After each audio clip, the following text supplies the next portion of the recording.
Nah, bagaimana dengan pola asuh dari para ibu, Bu, dari orang tua? Pola asuh dari para orang tua dari ibu-ibu bagaimana? Iya, kalau saya pribadi sebenarnya pola asuh saya itu ya melihat dari generasi saya kan memang zaman saya tuh zaman-zaman orang tua yang bisa dibilang apa ya, kolot kali ya. Iya, dibilang kolot gitu ya. Mereka mengatakan tidak boleh, jangan ini, harus begini, begini gitu kan. Jadi banyak aturan yang mereka mereka berikan kepada kami. Jadi ya saat itu ya menganggap bahwa itu adalah kebenaran. Saya menganggap bahwa itu adalah kebenaran dan saya menerima apa semuanya itu. Setelah bertumbuh, punya keluarga sendiri, ternyata nggak semudah itu. Zamannya, generasinya nggak bisa lagi seperti itu. Apalagi sekarang teknologi semakin bertambah besar. Mereka banyak tahu dari berbagai macam ini ya, pengetahuannya, ada Google gitu ya. Mereka banyak tahu dan kita harus nggak bisa lagi menerapkan yang seperti itu. Akhirnya ya pola asuh saya yang dulu yang seperti itu. Kalau dibilang papa mama berarti nggak sayang. Papa mama saya sangat sayang sama saya. Baik, sayang banget gitu loh.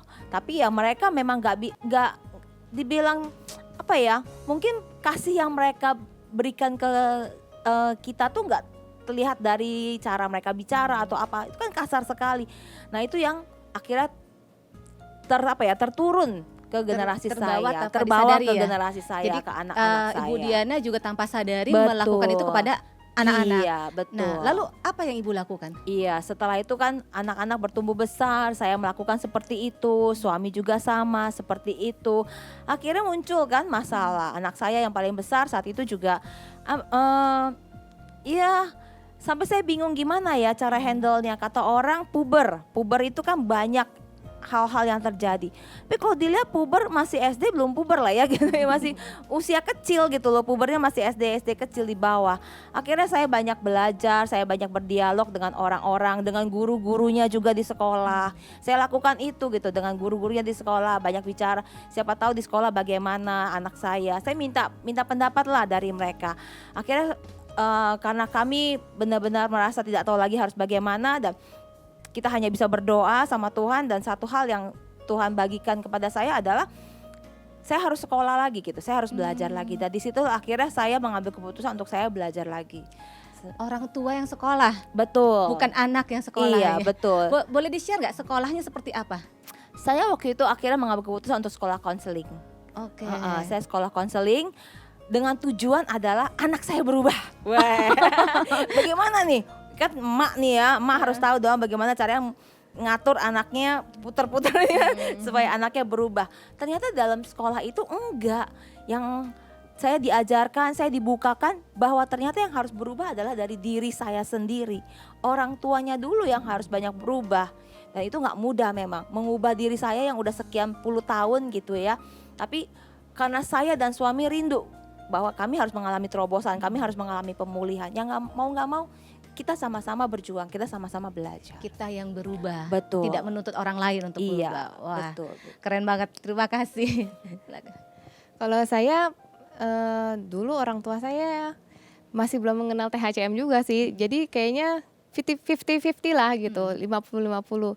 Dulu saya kena pukul juga pernah, kena marah juga pernah, kena bentak juga pernah dulu gitu. Tapi baiknya itu ketika selesai marah, emosi udah reda, papa saya nanti bisa panggil saya lagi,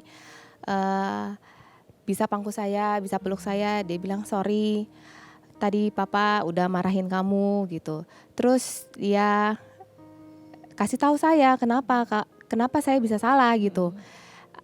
Terus bagaimana ke depannya, konsekuensinya apa atas kesalahan saya gitu. Jadi saya mengerti gitu.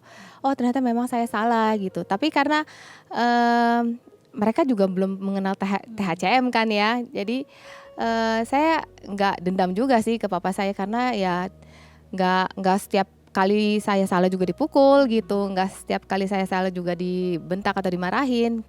Jadinya saya mengerti dan saya nggak berusaha untuk tidak melakukannya lagi kesalahan itu. Oke, jadi Ibu apa yang baik dari orang tua, Ibu terapkan untuk anak-anaknya Ibu sekarang? Iya, yang tidak baiknya saya nggak ambil, yang baiknya saya ambil. Wah, yang saya kagum dari ibu adalah ibu tidak dendam. Iya. Itu sangat luar biasa karena rata-rata anak-anak yang korban dipukul orang tua dan sebagainya tanpa disadari lah. Mungkin dia juga sebenarnya nggak mau ya, Iya, tapi iya, tanpa iya. disadari kita jadi dendam dan kita jadi kesel gitu loh dengan Iya, iya, mereka. iya. Itu tanpa kita sadari. Nah, Iya, tapi itu betul. tadi ibu sangat bagus sekali. Ibu tidak dendam, ibu menyadari bahwa memang sebenarnya mereka juga sayang Betul, sebenarnya ya. betul. Cuma caranya Caranya aja. benar. Dan ibu memperbaiki itu kepada anak ibu. Wah, itu sangat luar biasa sekali. Karena saya tahu pada dasarnya orang tua saya bukan sikapnya yang seperti itu. Kalau saya sudah sampai dimarahin atau sampai dipukul gitu, berarti saya benar-benar melakukan kesalahan yang luar biasa besarnya. Karena saya ngerti maksudnya papa saya, mama saya tuh bukan orang yang tukang pukul gitu, bukan gitu. Kalau saya sampai dipukul berarti saya benar-benar mengalami bikin mereka kesel banget gitu, bikin mereka marah banget gitu. Dan mereka juga jelasin kan ujungnya. Jadi saya ngerti oh ternyata emang salah gitu. Ada penjelasan juga Iya, ya, jadi iya, membuat iya. kita juga paham. Wah, luar biasa sekali.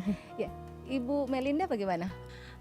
Kalau zaman dulu mungkin belum ada yang parenting seperti sekarang. Bahkan mama papa nggak tahu itu apa yang namanya touching heart, changing mind, 5M itu apa.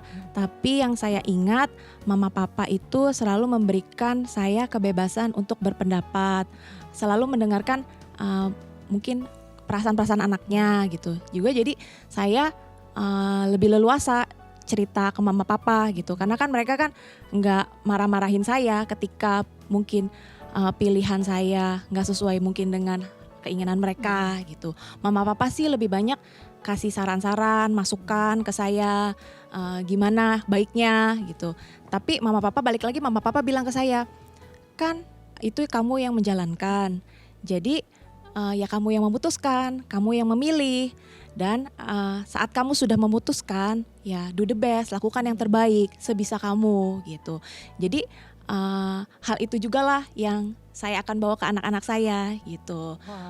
Memberikan mereka kebebasan untuk berpendapat, memilih, lalu kemudian juga menghargai semua pendapat mereka, dan setiap kesempatan yang anak-anak saya dapatkan atau yang telah mereka putuskan, mereka do the best di situ. Tunjukkan kalau kemampuan mereka yang sesungguhnya. Wow, ini orang tua idaman ya. Kalau sekarang tuh parents goal, ya kan semua Ya, orang terima pasti kasih, pasti pingin punya orang tua yang seperti Iya, ini iya. gitu, yang memahami kita, yang memberikan kebebasan tapi juga yang bertanggung jawab. Saya mengucap syukur sekali sih Kak punya mama papa seperti mama papa saya. Wah, itu sangat bangga sekali ya kita Iya. punya orang tua seperti itu. Terima Iya. kasih sekali. Nah,